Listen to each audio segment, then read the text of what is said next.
Right? I love how we match with that, really. And not planned at all. Except do I have to cover it? You know what? It's so bright. It might not even, it just looks like a triangle. It's just a triangle. It's no brand. There's no brand here. It's okay. We will cover you. That's where all the title covers will go. All the graphics. That's where it's going.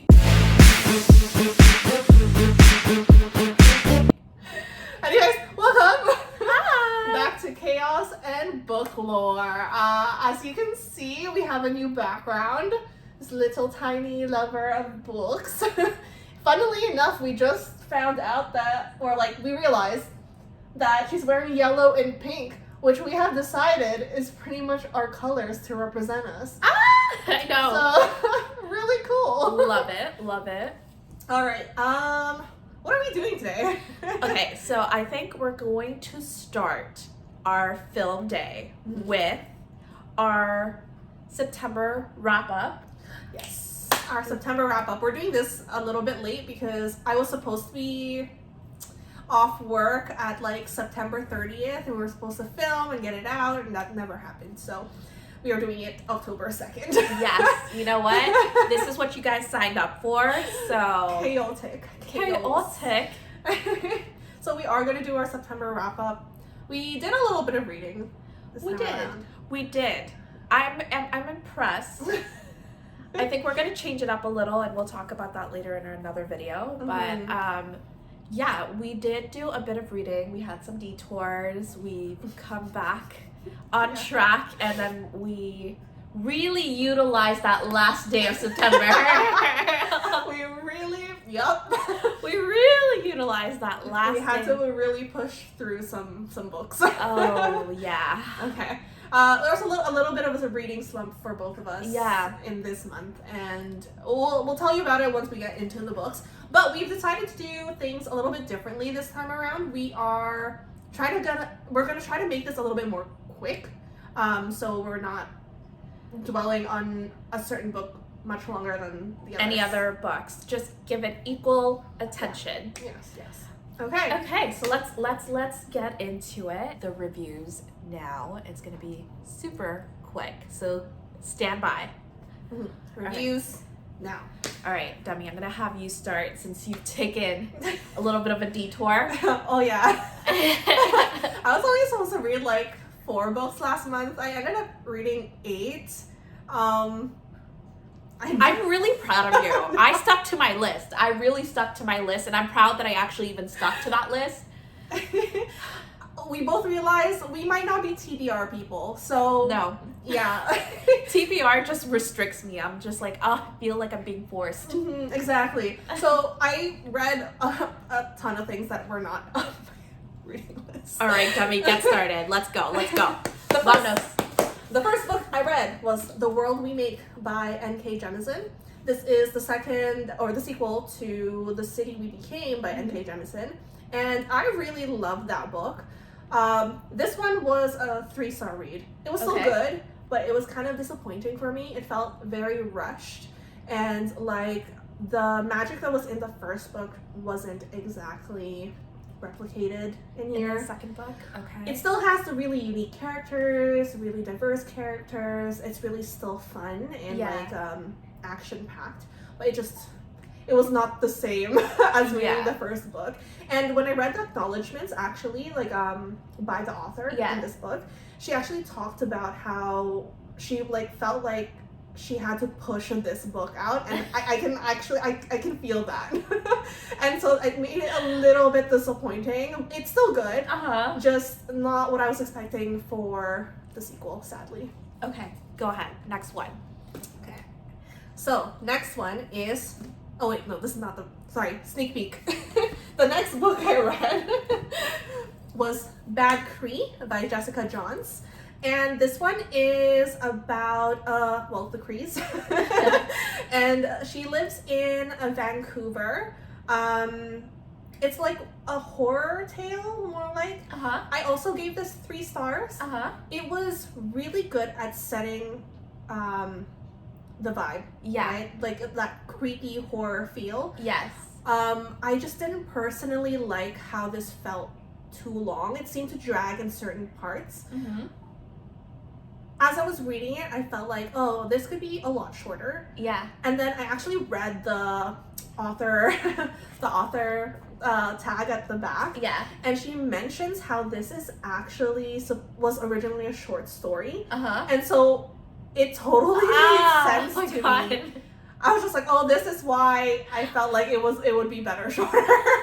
Because it was originally a short story. Honestly, it would have been good as a short story. Yeah. I love short stories. They're still they're still really good. Yeah. And I'm super sad I didn't end up loving it. 3 stars is still good though. Yeah. I would recommend everyone to read it. Yeah. It sets up a really good horror vibe to it. Yeah. It's very creepy and like unsettling. It's a little predictable, but if you're okay with that, I think it's a good read.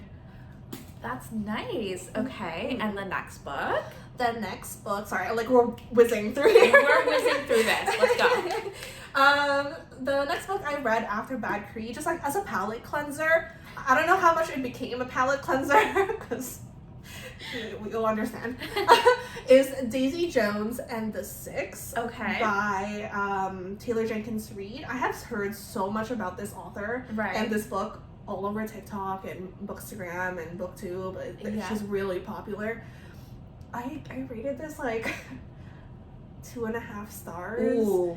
It was so predictable. It's literally about a 70s 60s rock band. Uh-huh. And if you've ever seen any documentary about a 60s 70s rock band, yeah, you've read this book. Oh my god. So it's like Studio 54. It's this book. It's all that drama of Hollywood, the music industry. The only thing I can say about it is it's told in a really interesting narrative style. It's done in documentary style. Ooh. So it's like a script. So it's like the person and then like what they're saying. Yeah. And like whether they laugh or whatever.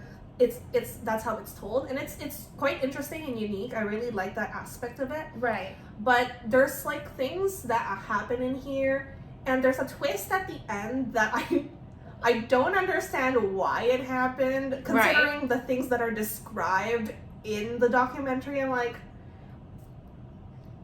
why would you be saying that to someone? Someone. Okay.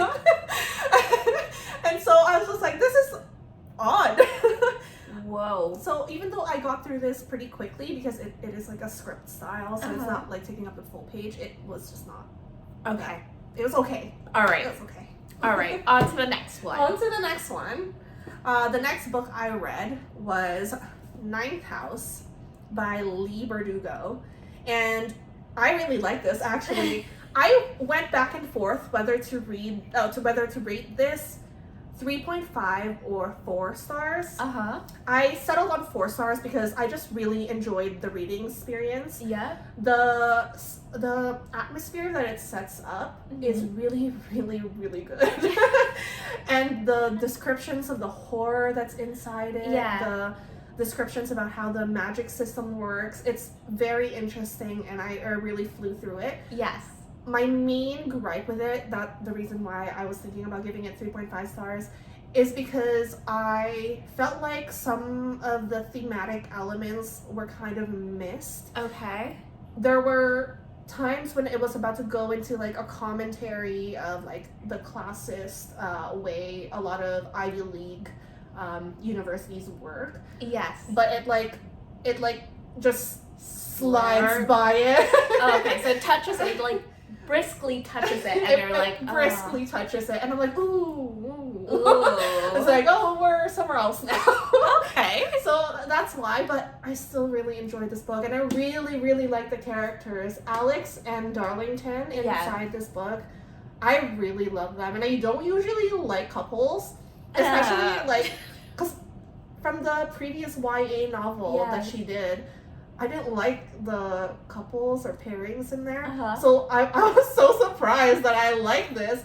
There's no romance. It's not weird. Like, I'm saying this that they're a cute couple, but there's no romance. It's practically just like lust but it's really well done.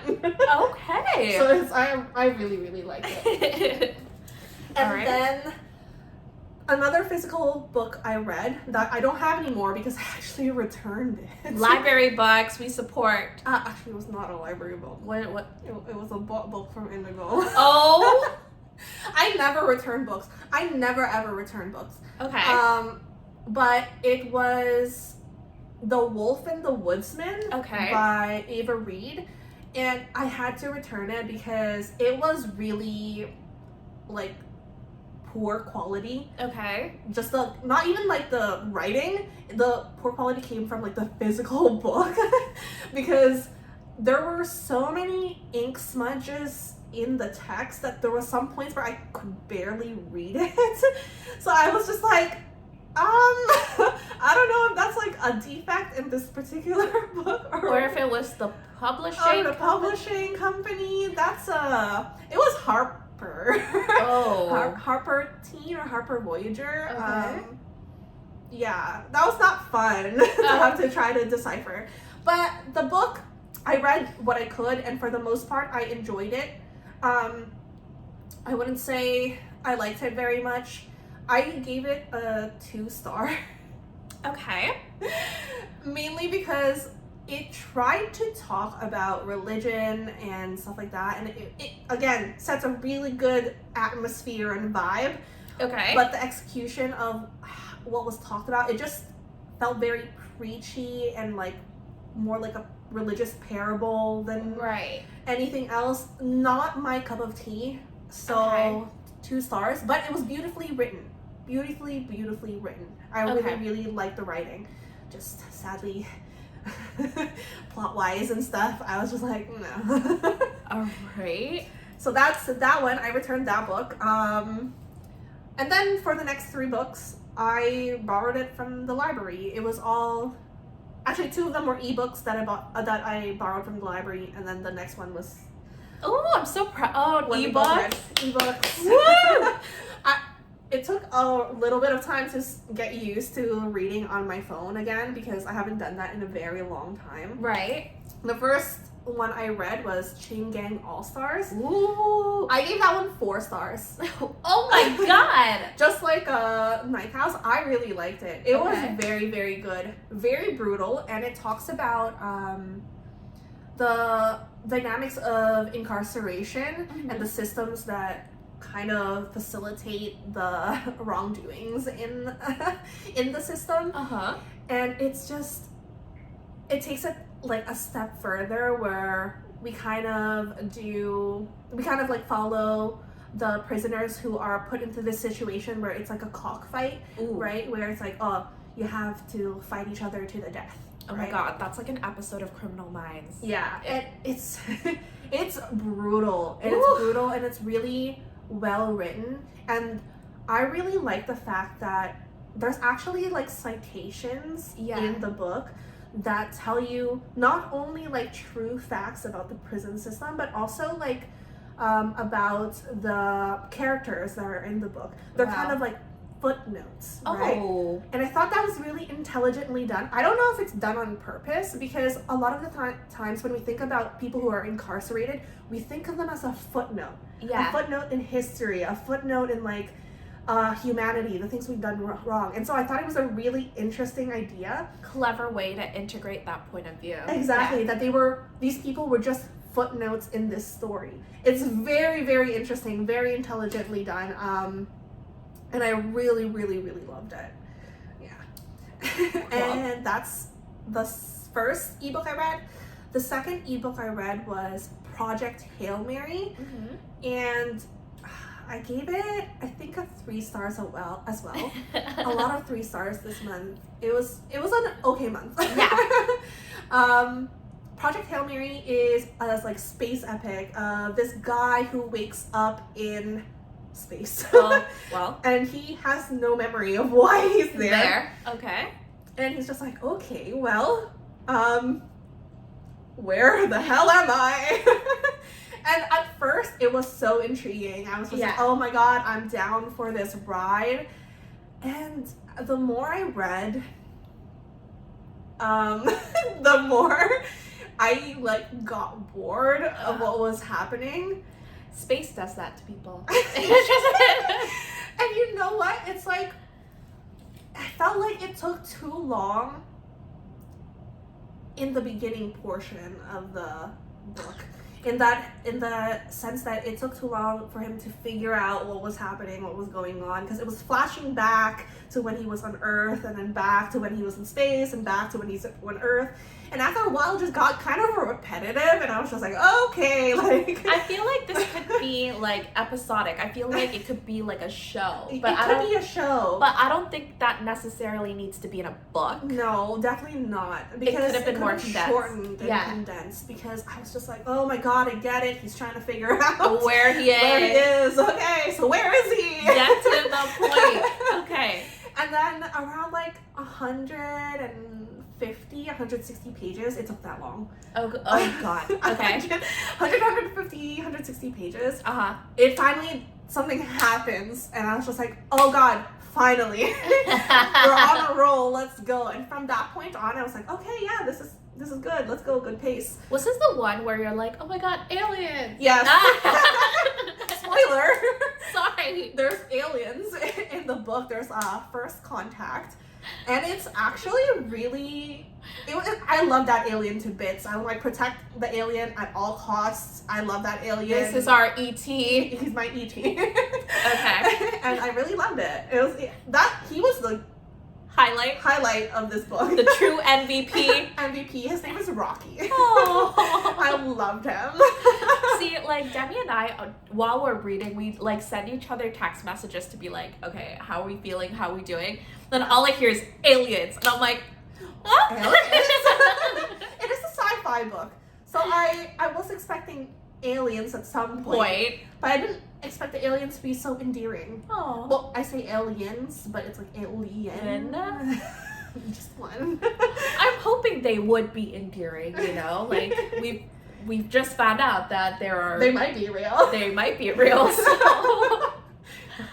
Well, okay, so let's get into our next book. Was it your final... My final ebook was Son of a Conga, and that's kind of one that we both read. We were provided that by someone in our writing community. Yes, W.B. Njeru. I'm not exactly sure how to pronounce his name, but it's W.B. Njeru. And he so kindly gave us that book to read in PDF form. And yeah, I want to thank him first. Thank you for being so generous. But I rated it 1.5 stars, and it's mainly due to the writing. It's not that the writing is bad. It's just that there's a lot of things in it that were mistakes. It feels like it could have gone through an editing process. I personally gave that book a 1 star, and then I think we'll go deeply into it in another video. But that is where we stand in terms of that book. We both had a lot of thoughts, so that will be in a separate video. But that is Demi's wrap up, and you will next see mine. Yeah.